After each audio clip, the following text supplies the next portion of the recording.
की आत्ताचे जे फायनान्स क्रिएटर आहेत, ते सांगतात की रिअल इस्टेटमध्ये इन्व्हेस्ट करण्यापेक्षा किंवा घर घेण्यापेक्षा एस-आय-पी करा.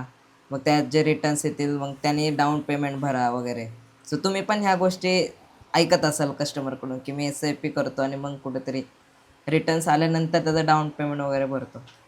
आता हा क्वेश्चन आहे ना, म्हणजे याच्यावर मी खूप वेगळा आन्सर देईल. म्हणजे नॉर्मली मी दोन्ही साईडचे ब्रॉडकास्ट बघितलेत किंवा ऐकलेत, की सर याच्यात इन्व्हेस्टमेंट करायला पाहिजे, की ते आता कसं आहे ना, आता मी जे दुकान मांडून बसलोय मी त्याचंच हे करणार ऑब्व्हियसली. तर तुम्ही जर बघितलं ब्रॉडकास्ट तर तो एस-आय-पी वाला असेल, फायनान्सवाला तो रिअल इस्टेटला निगेटिव्ह करतो, रिअल इस्टेटवाला फायनान्सला करतो. मी तुम्हाला मधलं आन्सर देतो.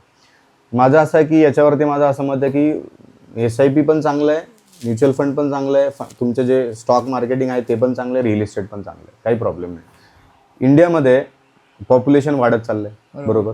जे इंडियाचं पॉप्युलेशन वाढत चाललं आहे, त्यामुळे डिमांड वाढली. बरोबर. पॉप्युलेशन वाढलं, डिमांड घरांची वाढली, ऑब्व्हियसली जागा लागणार. बरोबर. पॉप्युलेशन वाढलं, जागा लागणार, जागा लागली तर घरांची डिमांड वाढली, बरोबर. कन्झम्पशन वाढलं. बरोबर.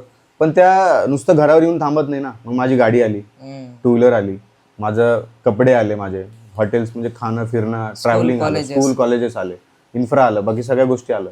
या सगळ्या गोष्टी रिलेटेड कशावर आहे? एस-आय-पी, स्टॉक मार्केटिंग याच्यावर रिलेटेड आहे. सो दोघी ग्रो करणार मला असं वाटतं.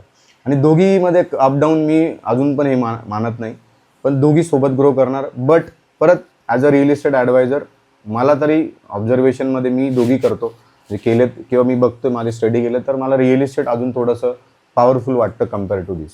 बट मी तुम्हाला एकदम असं प्रॉपर आन्सर दिलं की इंडियाच्या बायोग्राफीनुसार सगळ्याच गोष्टीची डिमांड आहे, अशी कुठलीच गोष्ट नाही ती आत्ता सध्या. बरोबर. त्यामुळे त्याच्यावर स्टॉक रिलेटेड आहे, त्याच्यावर एस-आय-पी आहे, त्याच्यावर म्युच्युअल फंड आहे, त्याच्यावर परत घर पण आहे.